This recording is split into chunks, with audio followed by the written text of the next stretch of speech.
the statement and a barrage of questions or whatever. Professor Utomi is here to take those. Once more, you're welcome. As was said, we're a delegation of Nzuko Umunna. That is a pan-Igbo group whose members are individual professionals within Nigeria and diaspora, as well as members or leaders of most pan-Igbo associations and groups. We were sent to pay a visit to Nnamdi Kanu and his associates, currently in detention at the Kuje Prison, as part of a worldwide consultation process on the peace and development of our Igbo and Nigeria. We visited to hear his own point of view, and we also shared our views with him. Our interactions with Nnamdi Kanu and his colleagues were frank and fruitful. That visit, as well as our concerns about the state of the Nigerian nation, have warranted this press conference. We speak as Nigerians on our behalf and on behalf of the tens of thousands of professionals in these various associations and groups. We believe that Nigeria has all the potentials to be great and one of the most prosperous nations on earth. Like most countries of the world, it has its own internal contradictions, challenges of national cohesion and development. Every country that has endured and prospered has devised a dynamic system for dealing with its internal contradictions. No country has prospered by suppressing legitimate agitations or democratic expression. Nigeria has greatly come short on these counts. Nigeria has never been more divided than now, with the agitation for self-determination becoming more stringent and desperate. Most discerning patrons have come to the conclusion that Nigeria, as currently structured and governed, is unsustainable and drifting to a failed state status. Since 2005, Nigeria has drifted from the rank of the 54th position in the Global Failed or Fragile States Index to the 17th position in 2014 and now to a dangerous 13th position in 2016, and is classified under what they call the red alert category of countries. Perhaps no one sums the sentiments better than the respected elder statesman Professor Abdullahi. This was reported on the 12th of February this year, when he asserts that, quote, Nigeria's project is not working. After 50 to 60 years, the Nigerian project is not working, despite everything we went through. Constitutional conferences, the country is at a standstill. It is unfortunate we are still where we were more than 50 years after independence and have not been able to move away from where our colonial masters left us. End of quote. Our founding fathers and mothers, Nnamdi Kanu, Bafemi Awolowo, Bakatafa Balewa, Ahmadu Bello, Margaret Epo, and co, must be turning in their graves to hear this. While this might appear an extreme characterization, it sums up the dominant sentiment of people who believe in the urgency of a fundamentally re-engineered new Nigeria. It is our considered view that much of the increasingly desperate agitations are in response to the failures of a dysfunctional, looting elite and poor governance in the context of a failing state that offers increasingly vanishing opportunities and hope for its youth and future generations. We do not condone violence, criminality, or brigandage of any sort, and nor should any state do so. However, by failing or refusing to address the fundamental issues and instead concentrating on the symptoms, Nigeria runs the grave risk of turning the entire country into a large prison yard or a police state. Consequent upon the foregoing, we demand as follows. First, that we note that in 2015, Nigerians voted for change based on a prospectus contained in the manifesto of the party that won the general election. That party is the All Progressive Congress, APC, which now controls the federal government and 23 out of 36 states of the Federation. As the ruling party, the APC has a duty to deliver on its most fundamental contract with the Nigerian people, namely to restructure the Nigerian Federation.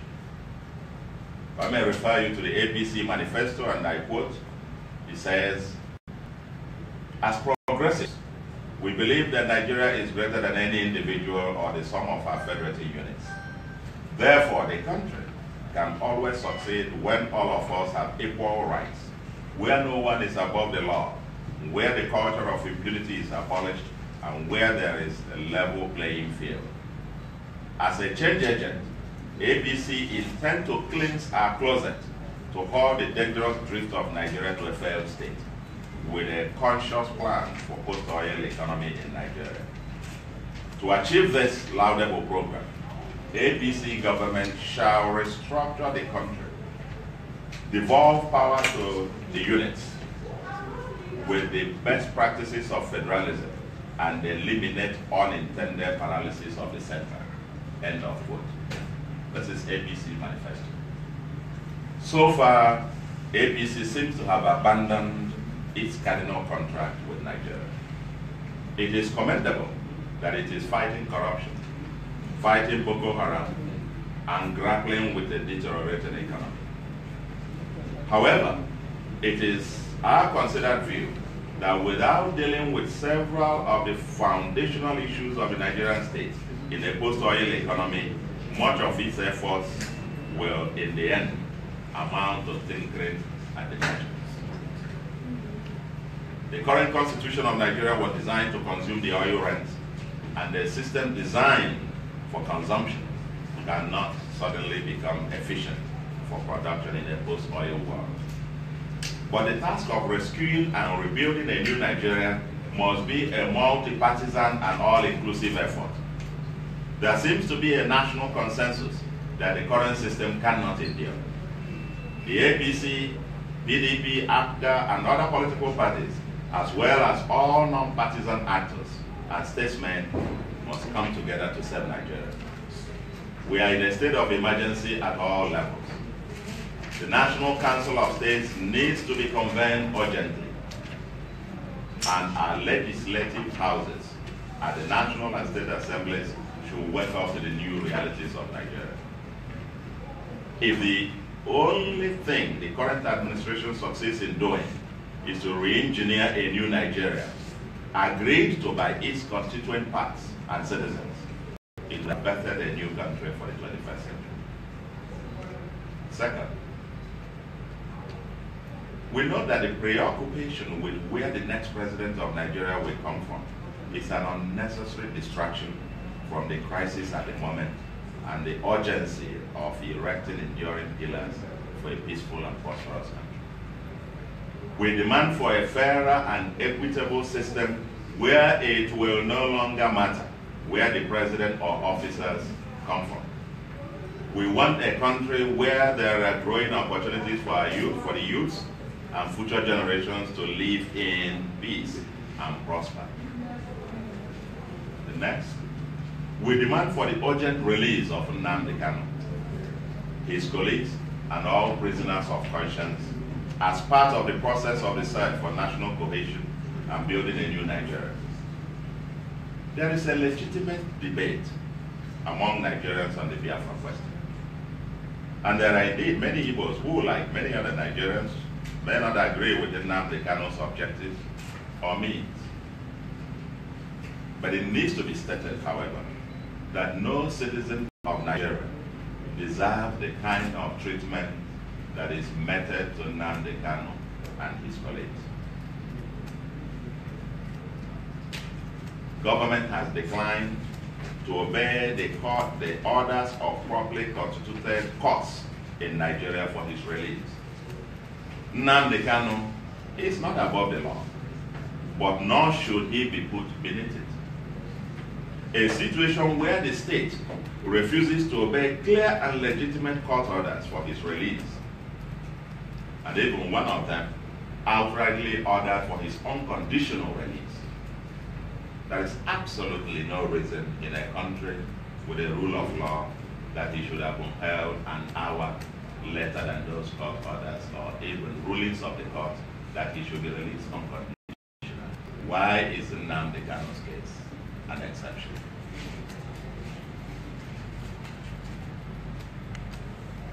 And so we note that a situation where the state refuses to obey clear and legitimate court orders for his release and holds him until it gets a favorable order, and then continues to move the goalposts endlessly through endless amendments of the charges against him, and now seek to try him in secret, clearly constitutes circumstances that will fall well short of the constitutional guarantees of due process.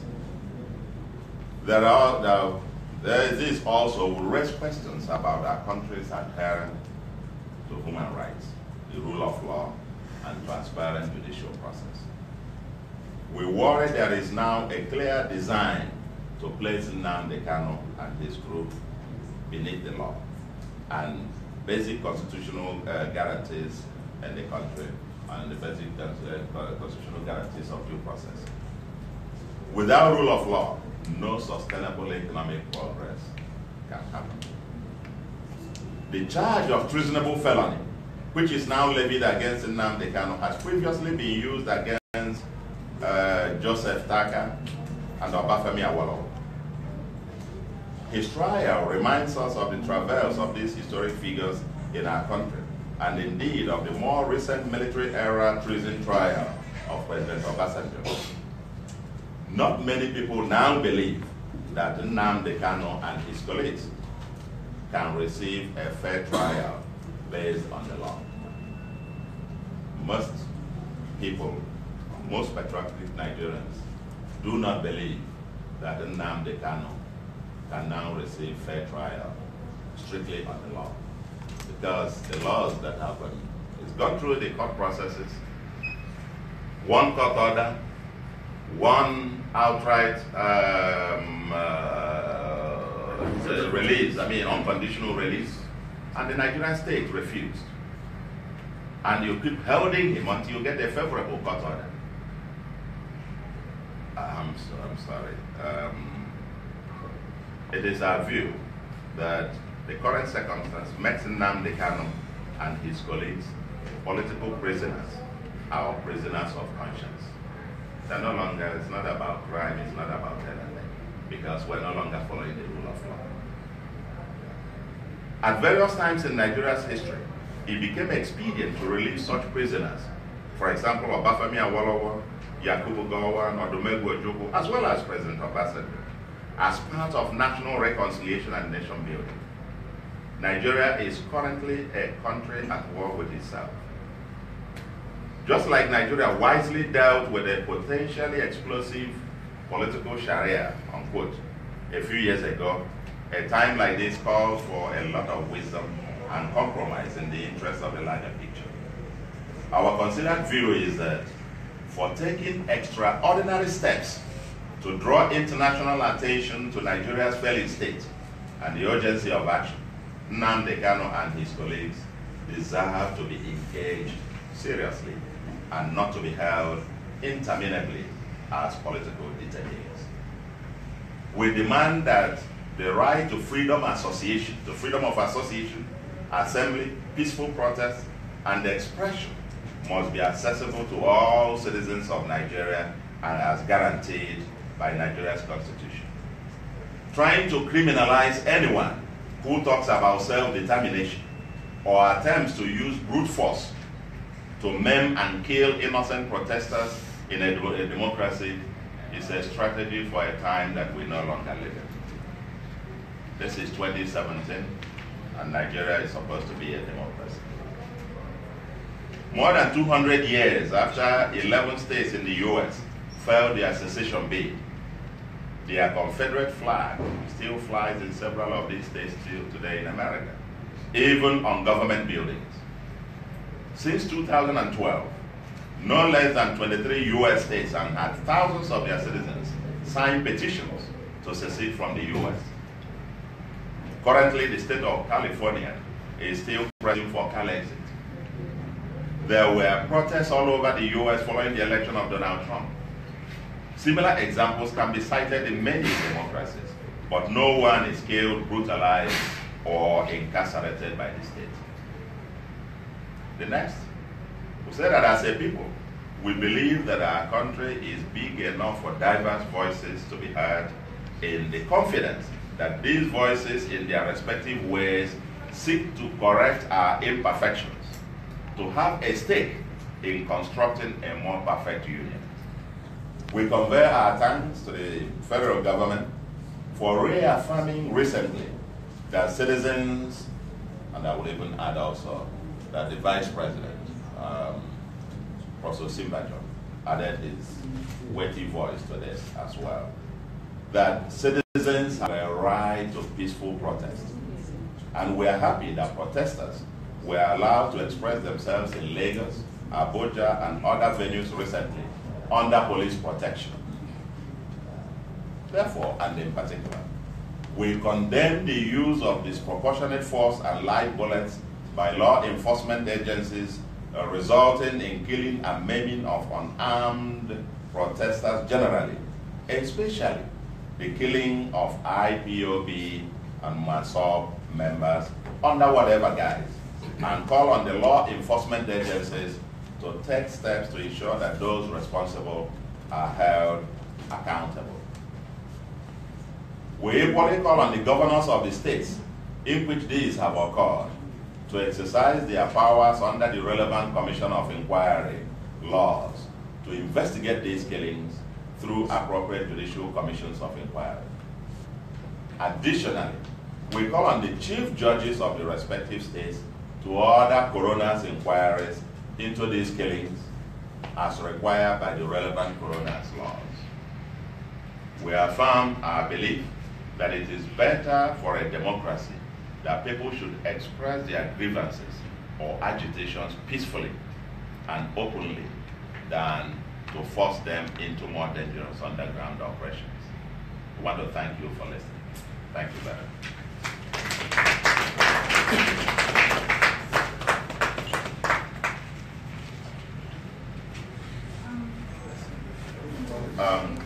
Sorry, I'm called the question and answer section. Okay, please go ahead.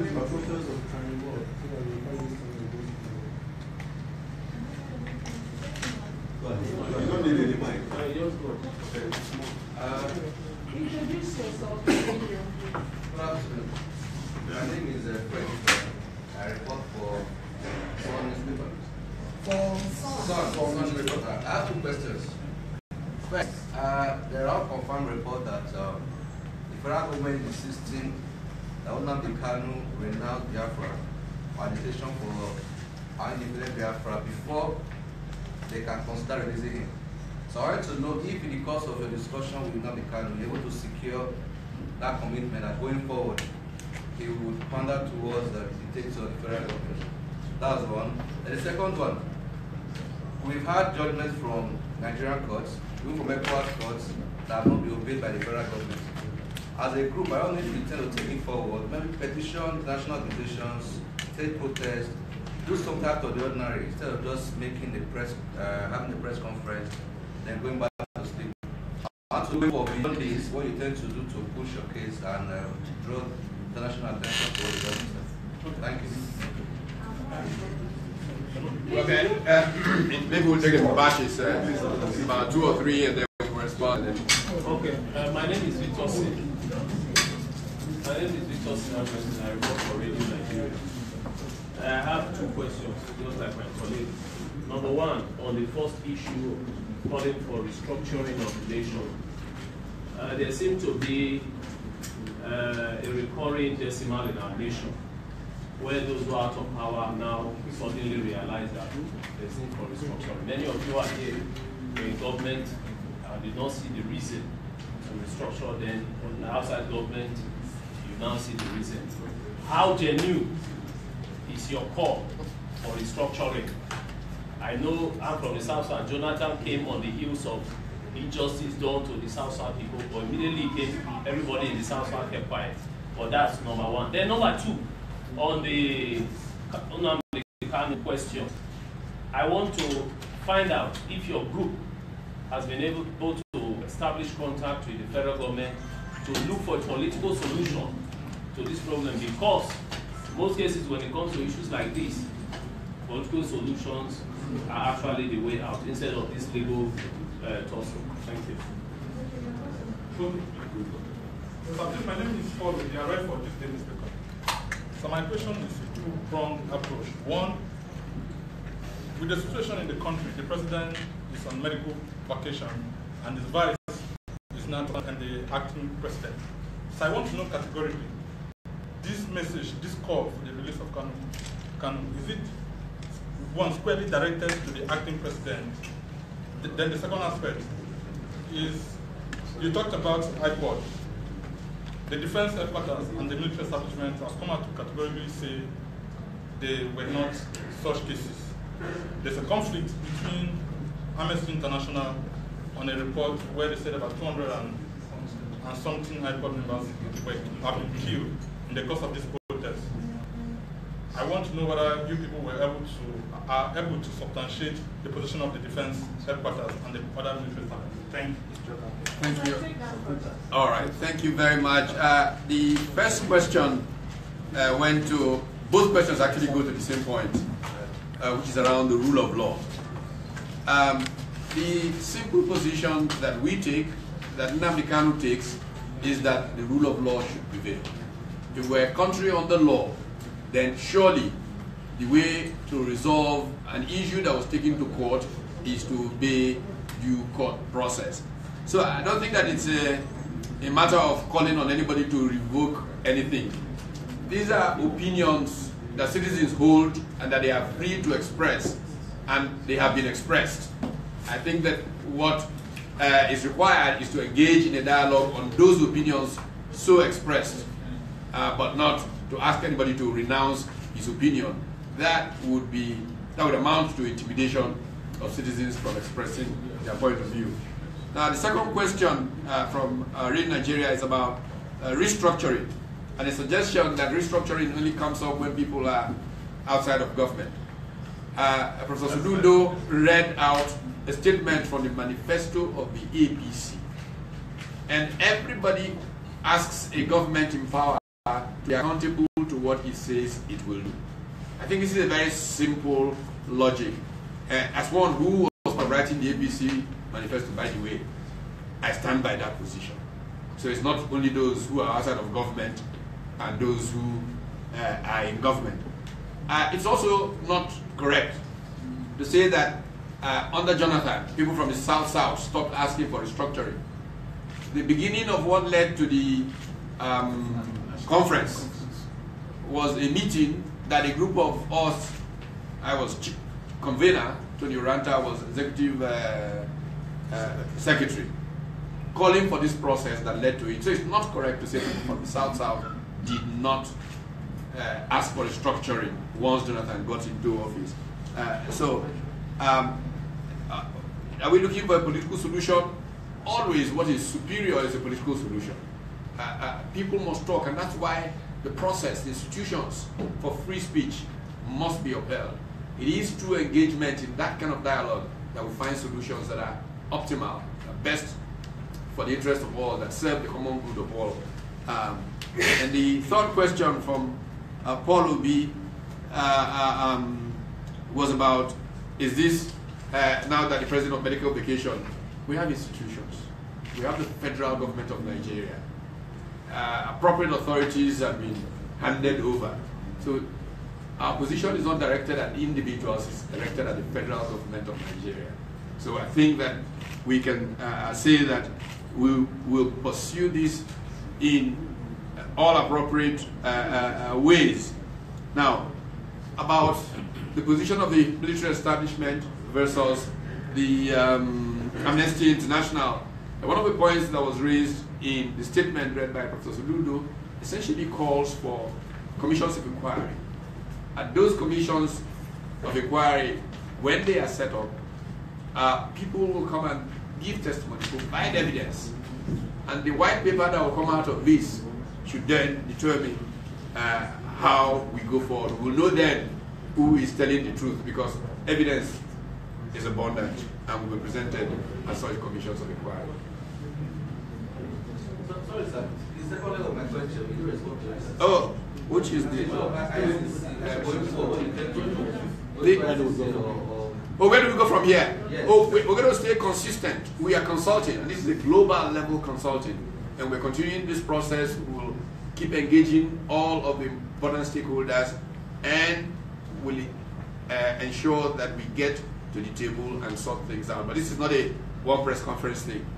It's an ongoing engagement, and we're not going to stop, back off for any reason until the best interest of Nigeria is served. Because this is what we're doing. And let's face it, the challenge of now is a challenge pan-Nigeria. Somebody described the Nigerian condition as discontent writ large. So we're not just pressing one section's view. We're trying to say what almost all Nigerians are trying to say without saying anything. That it's time to talk about these issues because they're hurting us, they're preventing our country from making the progress that it should make. I mean, there's investors, when they look at our country, they look at all of these issues and they pull back in spite of the resources and the talents that are in the country. And all of us suffer.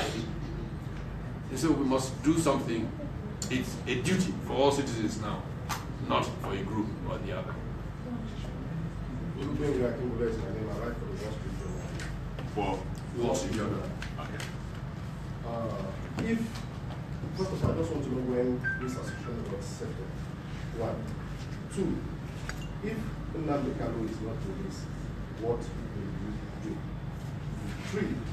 How soon are we expecting this commission of inquiry to be settled? Thank you. Okay. I think he said a chunk of what I wanted to ask. My name is Evelyn Okapo. I write for Premium Times newspapers. The question I want to ask is quite related to one of the questions the last person asked now. You talked about the failure of government to abide by court rulings that are not favorable until they wait for favorable court rulings. Okay, regarding Nnamdi Kanu, we all know that there are other persons, other Nigerians that have been held in similar capacity, and even though deadlines were even given for their detention, for their release, none of such deadlines have been obeyed. Now, if government fails to, for example, file of course the case is ongoing, take any action, file a court process, for instance, against the ECOWAS court ruling, and still detains him, are you telling us that within a short period of time or so, you would take a further action, maybe in an international court regarding this matter? That's one. Secondly, one of the issues, of course, that has remained pending and which some analysts have regarded as reasons for agitations like this is the issue of zoning, so to say, of leadership in this country. You said you did say that Nigerian leaders should make it an atmosphere where there will be no need for this sort of agitation based on the kind of leadership pattern. What are those atmospheres? Can you elaborate more on that?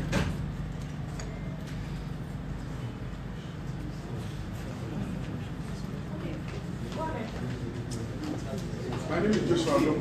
I report from the News Agency of Nigeria. Apart from now, News Agency of Nigeria. I just want to ask if is the group against the private or the secret trial of Nnamdi Kanu, and why? Okay, is that it? Okay. First of all, what will we do if the petitions that were put in before the Nigerian nation, this is not to government, actually to the Nigerian nation, to all responsible people. Let's not forget that government is an agency function. They're agents of the people who are sovereign. And so this is a question put to the sovereign state of Nigeria. Do we want our country to be run outside of the rule of law? I think no serious person living in the 21st century wants to live in a country that is run outside of the state rule of law. And because we know that, we expect that this process will go on until citizenship behavior says this is unacceptable. Nigeria must be run as a country under law. And so the agitation is as long as it takes, because that's how you build institutions, that's how you build a nation. How soon will the commission be set up? Again, democracy is about truth. It's about civil society engaging. And we are part of civil society, we are a pressure group. And we will do everything that is necessary, internationalize the issues. And one of the issues, for example, that people, and these things can sometimes take time, sometimes it can happen very quickly if those who are running things are smart, because they save a lot of trouble which delay brings. One of the great issues of last century, the Armenians pursued for a very long time, until finally it began to pop up at the United Nations and all of that. And a word that we now take for granted entered our lexicon. It's called genocide. It took persistence on the part of Armenian peoples all over the world up to the time that people of conscience rose. The truth of the matter is, when you incarcerate an Nnamdi Kanu, who is incarcerated is not Nnamdi Kanu, it's all people of conscience. Who is incarcerated is not Nnamdi Kanu, it's all people whose perspective he represents, whether they come from an ethnic nationality group. If you incarcerate him, you incarcerate all people who believe in the rule of law. And so it is this collective imprisonment that we expect will force a rethink on the part of all people about this. So we do hope and expect that we will get results. What essentially it's calling for is citizenship behavior. Now the next set of questions talked about zoning and leadership.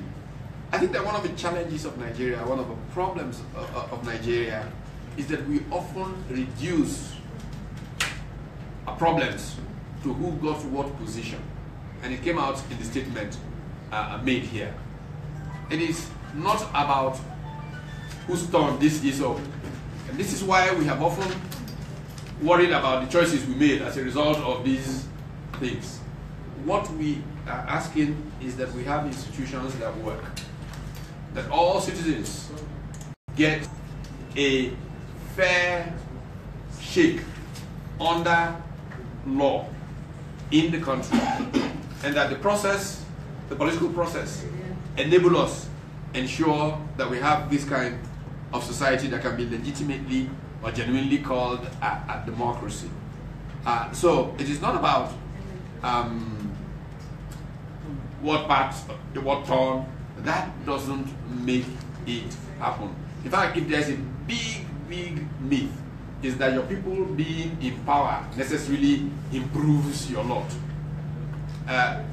In this environment that is essentially a rent economy, a group of rent seekers can cluster together, profit their partners who may not be from their part of the country, and their turn goes away.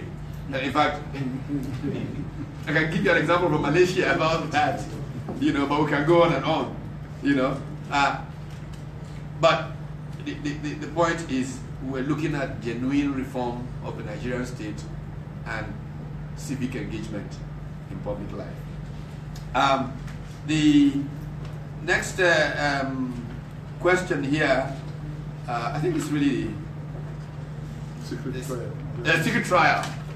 Are we opposed to secret trial? How can you have a secret trial of a citizen in a democracy on a matter that is so evidently civil that the courts have ordered his release? I mean, to talk of a secret trial is to say we're retreating to the apartheid type lager. It should not even be a question raised by anybody. It has no basis at all. So the Yeah, first leg of my question. I think there are so many things that was missed. And there was this question about who is Nzuko Umunna? Oh, yeah. And then when did they start? Well, there's been a process which a variety of Igbos have emerged. And in the last year or so, there's been an attempt to begin to streamline these. And out of this streamlining has emerged Nzuko Umunna. I can tell you that part of it also is the result of the need to create a new generation of leaders. So not us. We are exiting. We are in the departure lounge. And we thought that those in their 30s and 40s should begin to take charge. And they are driving this process. And they are just using, us to draw strength. But Nzuko Umunna is driven by mainly 30-something and 40-something-year-olds from all over the world. Okay, the first leg of my question. Who are Igbos, of course. The first leg of my question regarding what action, probably via international courts, that you might take. Yes. No. The issue, if we're going to pursue locally and if need be, internationally, we will internationalize this subject if need be, but we will pursue it in a systematic manner. There's no international criminal court. Yes. If necessary. Situation and option. I mean, we're not discussing those kinds of things here. We're talking about how to build a nation. Okay. Thank you so very much. Thank you.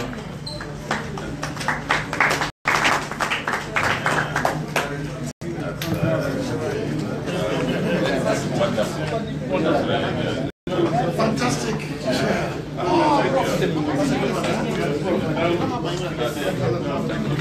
Thank you. Thanks. Well, that's